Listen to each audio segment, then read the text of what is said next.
경찰에서 이재명 대표에게 범죄 혐의가 없다고 종결 처리한 사건인데 검찰이 이리저리 살붙이고 짜집기 하더니 업무상 배임 횡령 혐의로 기소를 추가했습니다.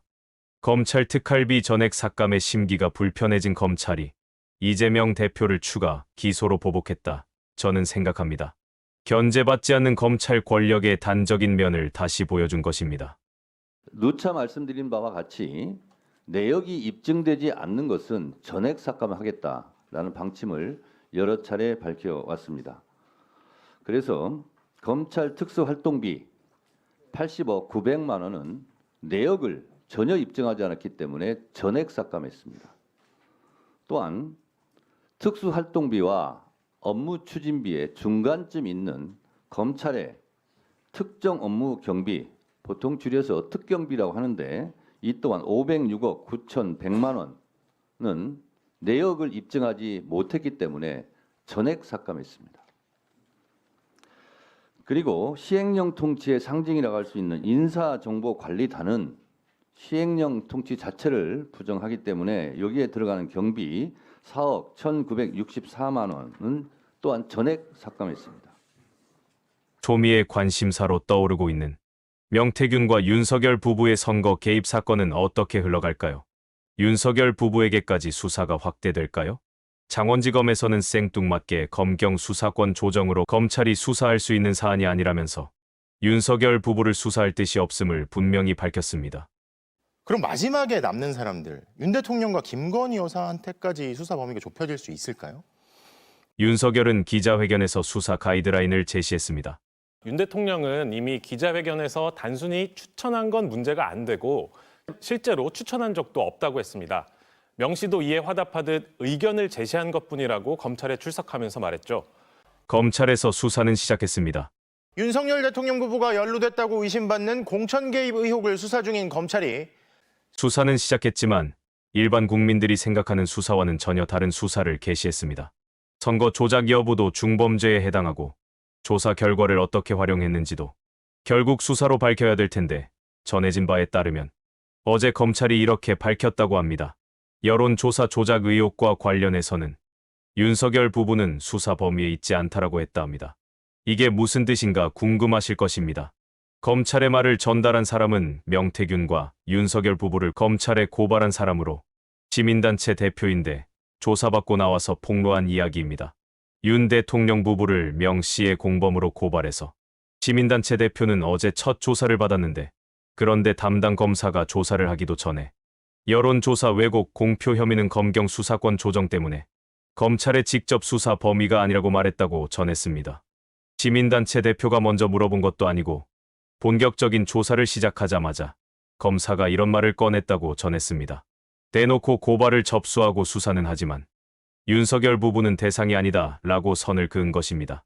창원지검은 고발장이 기재된 죄명이 그대로 적용되는 게 아니라 사실관계 파악에 따라 그것에 맞는 형벌, 법규를 검토하게 될 것이라는 취지로 설명했다면서 오해하기 쉽게 일부만 발표된 것 같다.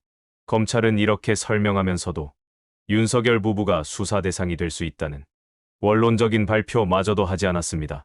아마도 창원지검이 윤석열 부부가 수사 대상이 될 수 있다 말했다면 지난번 중앙지검 김건희 수사팀처럼 승진을 가장하여 수사팀은 공중분해되었을 것입니다. 그럼에도 이런 얘기를 조사 시작부터 왜 꺼냈는지 이해하기가 어렵습니다.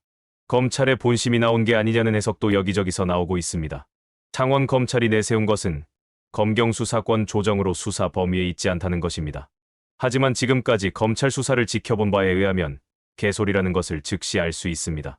하나의 예로 지난 대선 기간에 윤 대통령 비판 보도에 대해서 검찰이 명예훼손 혐의로 대대적인 수사를 벌였던 것과도 대비됩니다. 명예훼손 혐의는 검찰의 직접 수사 범위가 아닙니다. 그런데 검찰은 그때 이렇게 말했습니다. 직접 수사 대상 범죄와 증거, 그리고 범죄 사실이 동일해서 직접 관련성이 인정된다 말하고 윤바락이라는 여러 논란 속에서도 수사를 이어갔습니다. 그럼 창원지검, 검찰의 수사 대상은 누구일까요? 수사 범위는 어떻게 될까요? 검찰이 2022년 6월 재보궐선거와 관련해서 시스템상 공천권을 지닌 이들로 수사 범위를 한정했습니다. 자연스럽게 공천권 밖에 있는 윤석열 부부는 수사 대상에서 제외되었습니다. 검찰의 모습을 보면 뭔가 되게 빠르게 돌아가고 수사를 열심히 하는 것 같긴 한데 대통령 부부 빼고는 다 수사를 하겠다. 대통령을 불편하게 하는 수사 결과는 없을 것이다. 뭐 대충 이런 느낌으로 다가옵니다. 대통령이 피해자 신분인 경우에 검찰의 태도, 그리고 피고발인 신분인 경우에 검찰의 태도가 너무 다른 것을 알 수 있습니다. 이런데 정말 검찰이 제대로 수사를 할 수 있을까요? 대통령 명예훼손 사건과 비교하면 믿음이 가지 않는 것은 당연합니다. 의혹은 비슷한데 검찰 대응이 달라도 너무 다릅니다. 윤 대통령 명예훼손 사건은 대통령실이 대선 공작이라 규정하자마자 검찰이 이틀 만에 특별수사팀을 꾸렸습니다. 대선 개입 여론 조작 특별수사팀이라고 거창하게 이름을 붙였습니다만 그러나 현재 창원지검 수사팀은 실체가 존재하는 선거법 위반과 뇌물 사건이고 그 대상이 대선은 물론 보궐선거, 지방선거까지 망라된 사건임에도 수사팀에 별다른 이름도 붙이지 않았습니다. 수사 가이드라인이 확고하게 정해졌다는 이야기가 됩니다. 윤 대통령은 기자회견에서 명태균 씨에게 여론조사를 해달라고 한 적이 없다고 말했죠. 결국 대통령 말이 수사의 가이드라인으로 작용하고 있는 건 아닌지 의심을 거둘 수가 없습니다. 검찰 출신 대통령의 말이 수사의 가이드라인으로 작용하는 거 아닌가? 모든 국민이 그런 의심을 할 수밖에 없는 검찰의 행태가 역겹습니다. 과거 국민의힘 공천과 관련된 현역 국회의원들 조사 방침을 세운 걸로 확인됐습니다. 2022년 재보선 당시 국민의힘 대표였던 이준석 개혁신당 의원과 공천관리위원회에 속해 있던 국민의힘 윤상현, 한기호 의원 등이 대상입니다. 현역 의원이 아닌 당시 공관위원들에 대해선 이미 조사를 진행하고 있다는 사실도 확인됐는데 마지막엔 윤 대통령 부부까지 조사할 수 있을지 주목됩니다. 단독 보도입니다. 검찰이 2022년 6일 재보궐선거 국민의힘 공천관리위원회 위원들에 대한 참고인 조사에 착수한 것으로 확인됐습니다. 김영선 전 의원 공천 과정에서 경선 여부를 결정하는 과정에 관여한 인물들입니다. 창원지검 수사팀은 최근 서울에서 당시 공관위 위원들에 대한 출장 조사를 진행한 것으로 파악됐습니다. 검찰청으로 부른 것이 아니라 이들을 찾아가서 조사했다는 이야기입니다. 수사팀은 이들을 상대로 당시 공천을 결정하는 과정에서 대통령실로부터 연락을 받은 게 있는지 등을 물은 것으로 전해졌습니다. 윤 의원은 윤 대통령 부부의 연락을 받은 적 없다는 입장입니다.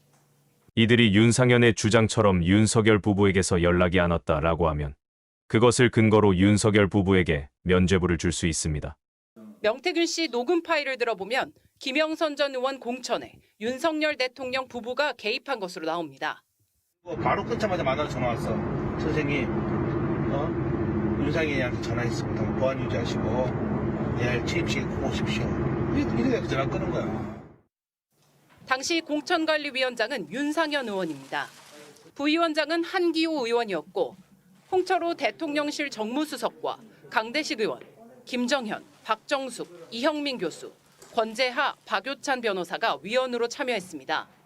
검찰은 공관위원들에 대한 조사를 마치는 대로 당시 공관위원장인 윤상현 의원과 부위원장인 한기호 의원, 이준석 당시 당대표 등에 대한 조사도 진행하겠다는 방침입니다.